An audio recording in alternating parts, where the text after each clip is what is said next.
स्वागत है आप लोगों का टुडे बिग न्यूज के एपिसोड में। तो आज का पहला न्यूज है नरेंद्र मोदी को लेकर कि प्रधानमंत्री नरेंद्र मोदी शनिवार से 5 राज्यों के अपने दौरे में मणिपुर भी जाएंगे। 2 साल पहले मैतेई और कुकी जनजाति के बीच संघर्ष भड़कने के बाद मोदी का यह पहला मणिपुर दौरा होगा। इस दौरान वह चूड़ाचांदपुर और इम्फाल में हिंसा से विस्थापित हुए लोगों से बातचीत करेंगे और राज्य में 8,500 करोड़ रुपए की 31 विकास परियोजनाओं का शिलान्यास और उद्घाटन भी करेंगे। प्रधानमंत्री मोदी की यह दौरा कुकी और मैतेई समुदायों के बीच जातीय संघर्ष के बाद मणिपुर का दौरा नहीं करने को लेकर विपक्षी दलों द्वारा बार बार आलोचनाओं के बीच हो रही है। मई 2023 से अब तक इस जातीय संघर्ष में 260 से अधिक लोग मारे गए हैं और हजारों लोग बेघर हो गए हैं। अब अगला न्यूज है दिशा पटानी को लेकर कि बॉलीवुड एक्ट्रेस दिशा पटानी के बरेली वाले घर पर गोली फायरिंग का मामला सामने आया है, जहां उनके माता पिता और बड़ी बहन खुशबू पटानी रहते हैं। उनके घर पर 12 तारीख की सुबह 4:30 बजे फायरिंग हुई। यहाँ अच्छी बात यह है कि इस फायरिंग में कोई भी घायल नहीं हुआ, लेकिन इस फायरिंग की जिम्मेदारी रोहित गोदारा और गोल्डी बराड गैंग ने ली है। दोनों गैंगस्टर लॉरेंस बिजनोई के लिए काम करते हैं। इन लोगों ने फेसबुक पर एक पोस्ट लिखा कि संत प्रेमानंद महाराज और कथावाचक अनिरुद्धाचार्य महाराज पर टिप्पणी से नाराज होकर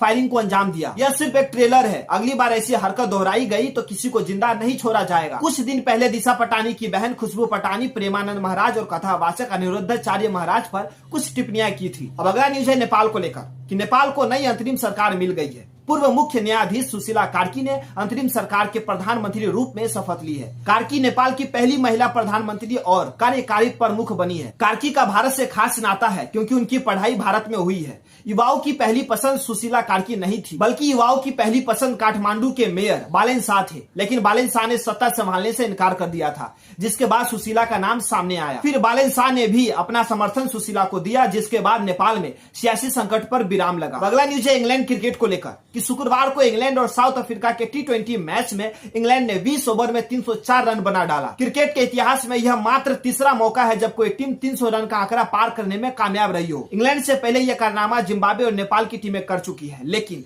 आईसीसी का फुल मेंबरशिप देशों में अब तक कोई ऐसा नहीं कर सका है और इंग्लैंड पहली फुल मेंबरशिप टीम है जिसने T20 में 300 रन बनाए हैं। फुल मेंबरशिप इंग्लैंड टीम से पहले T20 में सबसे अधिक रन भारत का था। यह कारनामा भारत ने 2024 में बांग्लादेश के खिलाफ किया था, 297 रन बनाकर। अगला न्यूज है जीएसटी को लेकर कि नई जीएसटी दरों का ऐलान होने के बाद अब केंद्र सरकार ने कंपनियों से उनके प्रोडक्ट्स की नई अनुमानित कीमत की लिस्ट मांगी है। इकोनॉमिक टाइम्स की रिपोर्ट के मुताबिक अब सरकार नई और पुरानी कीमतों की लिस्ट जीएसटी के ऑफिशियल वेबसाइट पर भी अपलोड करेगी। बुधवार को central board of indirect taxes and customs ने उद्योग और व्यापार से जुड़े लोगों के साथ एक बैठक की। इस बैठक में जीएसटी में हुई कटौती को सही से लागू करने को निर्देश दिए गए हैं। तो दोस्तों आज का न्यूज यहीं पर खत्म होता है।